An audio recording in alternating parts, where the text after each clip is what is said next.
코로나19 백신의 입원 및 중증 차단 효과를 보여주는 참고 자료를 보겠습니다. 미국에 있는 병원에서 만들어진 인포그래픽이고요.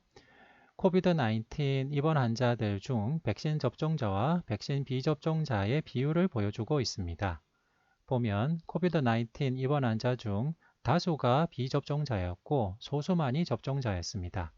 그리고 중환자실 입원 환자의 경우에는 51명 중 3명만이 백신 접종자였고 인공호흡기를 사용하는 환자들 중에는 34명 중 단 한 명만이 백신 접종자였습니다. 따라서 이를 통해 코로나19 백신의 입원 및 중증 차단 효과를 시각적으로 볼 수 있습니다. 그리고 이스라엘에서 보고된 데이터를 보겠습니다. 이스라엘은 백신 접종률이 아주 높기 때문에 사실 병원에 입원해 있는 코로나19 환자들 중 상당수가 백신 접종하신 분들입니다. 그렇다면 전체 비율 중에서 비율은 어떨까요? 보면 코비드-19의 중증 환자들 중에서 입원해 있는 환자들 숫자만 본다면 풀 백시네이션을 한 군이 301명, 백신을 맞지 않는 군이 214명으로 풀 백시네이션을 한 사람이 숫자상으로는 301명으로 비접종자보다 더 많은 것을 알 수 있습니다. 하지만 이는 이스라엘 국민의 상당수가 풀 백시네이션을 맞았기 때문에 그런 것으로 10만 명당 환자 수의 비율을 보면 풀 백시네이션을 한 분은 코로나19 중증 감염이 생길 가능성이 10만 명당 5.3명이었지만은 백신을 맞지 않은 군은 10만 명당 16.4명으로 차이가 있었고 이는 중증화 예방 효과가 67.5%임을 시사합니다. 그리고 50세 미만인 경우에서도 풀 백시네이션을 맞은 군은 10만 명당 중증화 환자의 비율이 0.3이었고 백신을 맞지 않은 군은 10만 명당 3.9명으로 중증 감염 예방 효과는 91.8%, 50세 이상인 경우에도 효과는 유지가 되어서 풀 백시네이션을 맞은 군이 중증화 감염이 생길 가능성은 10만 명당 13.6명, 백신을 맞지 않은 군은 10만 명당 91.9명으로 중증 감염 예방 효과는 85.2%로 보고가 되었습니다. 따라서 코비드-19 백신 접종 후에 돌파 감염이 생길 수도 있지만은 생긴다 하더라도 위중증 및 사망 예방 효과는 상당히 기대할 수 있음을 알 수가 있습니다. 코비드-19 백신 효과 지속 기간과 추가 접종 부스터 샷에 대한 연구 결과를 보겠습니다. 이스라엘의 연구 결과 가장 먼저 예방접종을 받은 사람들이 돌파 감염 가능성이 가장 높았다고 보고했습니다. 이는 노인이 먼저 예방접종을 받았기 때문일 수 있지만 이스라엘은 면역이 저하되었거나 60세 이상인 사람들에게 화이자 백신의 3차 접종, 부스터샷을 제공하기 시작했습니다. 화이자 백신 2차 접종 6개월 후에 추가 접종을 하면 높은 중화 항체 효과를 유도하였고 새로운 안정성 문제는 없었습니다. 화이자 백신 최초 임상시험 참가자들의 백신 효능이 점차적으로 감소하는 추세를 보였음을 보여주는 연구 결과가 있었습니다. 그리고 영국 전역 대규모 커뮤니티 기반 연구 결과 화이자 백신 2회 투여는 새로운 코비드-19 감염에 대한 초기 효과가 아스트라제네카보다는 처음에는 더 컸지만은 아스트라제네카 백신 2회 투여에 비해 효과가 더 빨리 감소하였습니다. 즉 4에서 5개월 후 이 두 백신의 효과는 비슷할 것으로 예상되지만 장기적인 효과는 추가 연구가 필요한 상황입니다. 참고 자료를 보겠습니다.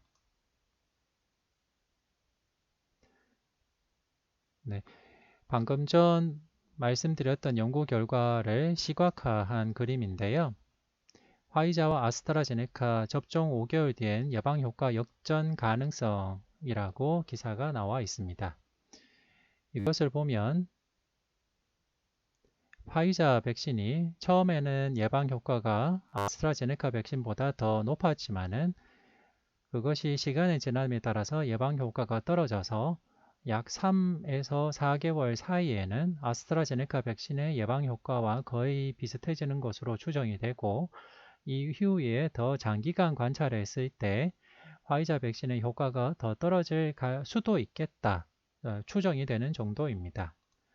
보면 데이터가 아주 길게 관찰이 되진 않았기 때문에 3개월 또는 4개월 이후에 그 추정은 예상일 뿐 정확한 데이터가 있는 것은 아닙니다. 따라서 좀 더 장기간 관찰하는 연구 결과가 필요한 상황입니다.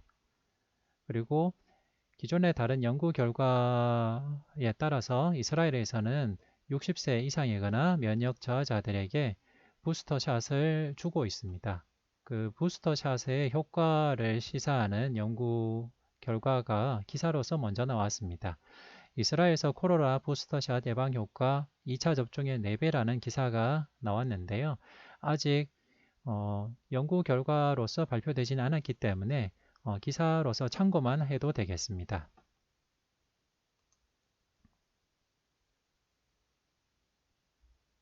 한국보건의료연구원과 대한의학회 공동연구 결과 일반인에서는 백신 2회 대비 3회 접종 시 면역 원성이 증가하였고 심각한 이상 반응은 없었습니다. 그리고 알파, 베타, 델타 변이에 대한 중화항체 반응도 증가하였습니다. 따라서 추후 연구 결과에 따라서 우리나라에서도 추가 접종, 부스터샷에 대한 논의가 필요할 것으로 예상됩니다. 코비드-19 백신의 이상 반응에 대해서 말씀드리겠습니다. 일반적으로는 예방접종 후 흔하게 나타나는 곡소 이상 반응은 접종 부위 통증이나 부기 발정 등이 있고요. 전신 반응으로는 발열, 피로감, 두통, 근육통, 메스꺼움, 구토 등이 나타날 수 있습니다. 이는 정상적인 면역 형성 과정에서 나타날 수 있으며 대부분 별다른 조치 없이 3일 이내에 증상이 사라집니다. 다만 39도 이상의 고열, 알레르기 반응, 두드러기나 발진, 얼굴이나 손의 붓기 등의 증상이 나타나거나 일반적으로 나타나는 이상 반응 증상이 일상생활을 방해할 정도라면 진료를 받도록 교육을 할 필요가 있습니다. 코로나 예방접종 후 이상 반응 종류별 신고 현황을 보면 아스트라제네카, 화이자, 얀센 모든 백신 다 근육통, 두통, 어지러움, 발열, 오한, 메스꺼움 등 이런 다양한 부작용들이 보고가 되었습니다. 그런데 주요 이상 반응 중 혈소판 감소성 혈전증과 심근염 및 심남령은 특별한 주의와 관리가 필요합니다. 주요 이상 반응 신고 현황을 보면 경련, 길량 발해 증후군, 혈소판 감소 자반증 등이 보고가 되어 있습니다. 다만 이것은 의료기관에서 신고한 정보를 기반으로 산출되었기 때문에 아직 백신과 이상 반응 간의 인과성을 제시하는 것은 아니지만은 이렇게 혈소판 감소 자반증이나 길량 발해 증후군, 경련 등의 중증 이상 반응도 보고가 되고 있습니다. 코로나19 예방접종 후 발생한 혈소판 감소성 혈전증 의심과 관리에 대해서 말씀드리겠습니다. 병태 생리로는 혈소판 유도, 혈소판 감소증, 즉 헤파린 인두스드 트롬보피니아와 비슷하지만은 헤파린 노출과 무관하게 발생하였습니다. 아데노벡터 코로나19 백신 접종이 유발한 혈소판 인자포, 플레이트릿 팩터 4 관련 항체가 혈소판을 활성화하고 혈소판 수 감소와 혈전을 유발하는 것으로 추정이 됩니다. 혈소판 감소성 혈전증 의심 사례는 아데노벡터 코로나19 백신, 즉 아스트라제네카 백신과 얀센 백신 접종 후 4일에서 28일 이내에 의심 증상이 발생하고 혈소판 감소가 나타날 때 의심할 수가 있습니다. 의심 증상은 심한 두통, 곡소신경학적 증상, 발작, 흐릿한 시려, 흉통, 호흡곤란, 복통 등입니다. 혈소판 감소성 혈전증 추정 사례는 이렇게 의심 사례를 만족하면서 혈액도말로 확인해서 플레이트렛이 실제로 감소한 것이 맞다는 것이 확인되고 D-다이머가 상승하고 영상검사에서 혈전이나 출혈 소견이 발견될 때 추정 사례로 정의가 됩니다. 그리고 혈소판 감소성 혈전증 확정 사례는 추정 사례를 만족하면서 플레이트릿 팩터 4 엘리자 검사 양성일 때 확정 사례로 볼 수 있습니다. 혈소판 감소성 혈전증 치료로는 특히 조심해야 될 것은 헤파린 투여가 금지된다는 것입니다.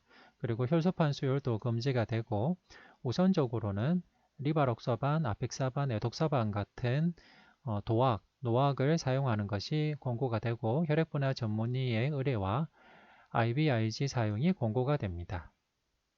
네, 결정 흐름도를 보시면 의심 증상인 두통, 신경학적 증상 등이 나타나면 접종 후 4일에서 28일 내에 증상이 발생하고 아스트라제네카와 얀센 백신을 접종한 경우에는 CBC를 통해 혈소판이 감소했는지 확인하고 그렇다면 D다이머 상승이 있는지 그리고 혈액도마를 해서 혈소판이 실제로 감소했는지 확인을 하고 영상검사에서 혈전 또는 출혈을 확인할 필요가 있고 혈소판 감소성 혈전증 추정 사례가 돼서 최종적으로는 플레이트렛 팩터 4 리자 검사 의뢰가 필요합니다. 치료로는 혈액 및 혈전 전문의에게 의뢰하고 혈사파린을 사용하면 안 되겠고 혈소판 수혈도 금기가 되겠고 도악이나 노악을 사용하는 것이 권고가 됩니다. 이렇게 혈소판 감소성 혈전증 같은 백신 사용에 위험이 있었습니다. 따라서 아스트라제네카 백신 사용할 때 잠재적인 이득과 위해를 비교할 필요가 있었습니다. 아스트라제네카 백신 사용의 잠재적인 이득은 코로나19 감염 사망 예방이고 잠재적 위해는 혈전증입니다. 정재훈 교수님의 분석 결과 우리나라의 혈전 발생률은 100만 명당 1.3명 수준으로 유럽의 6.5명 대비 5분의 1 수준이었습니다. 사실 기존 연구 결과를 살펴보면 혈소판 감소성 혈전증 외에 일반적인 혈전 발생률도 우리나라는 유럽과 미국인에 비해서 5분의 1 수준으로 알려져 있습니다. 따라서 아스트라제네카 백신에 따른 심각한 부작용이자 위해인 혈소판 감소성 혈전증의 위험은 서구 유럽에 비해서는 5분의 1 수준이고 그렇다면 이득을 봐야 되는데요.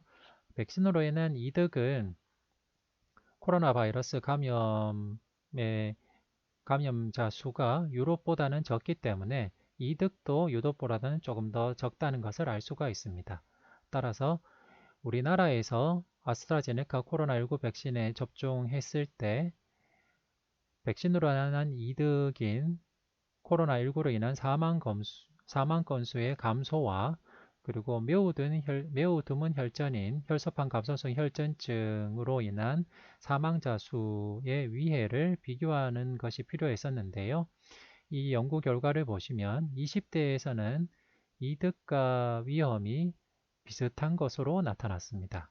따라서 20대에는 권고하기가 힘들지만은 30대가 되면 백신으로 인한 이득인 사망 예방 건수가 6.9명, 그리고 혈전증으로 인한 예상 사망자 수는 4명으로 이득과 위험을 따졌을 때 통계적으로 유의하진 않지만 이득은 약간 큰 정도였고 40세에서 49세 사이에서는 사망 건수 예방은 15.1건, 그리고 혈전으로 인한 예상 사망자 수는 4.9건으로 이득이 더 큰 것으로 나타났습니다. 그리고 50세 이상에서는 이득이 위해보다 10배 이상 명확하게 큰 것으로 나타났습니다.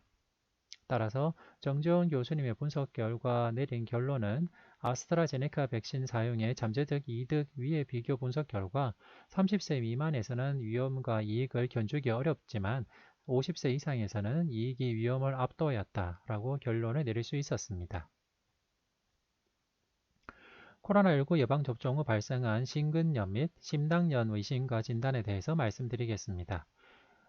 2021년 4월 이후 미국에서 mRNA 코로나19 백신 접종 후 심근염, 심낭염 발생이 보고가 되었습니다.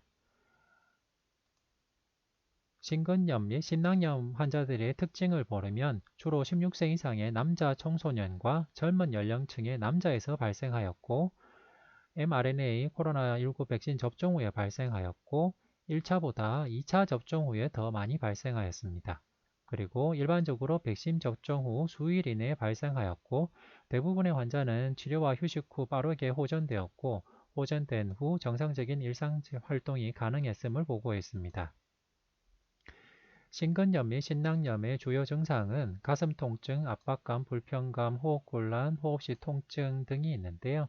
이런 증상이 있을 때는 의료기관 진료를 받도록 권고하고 있습니다.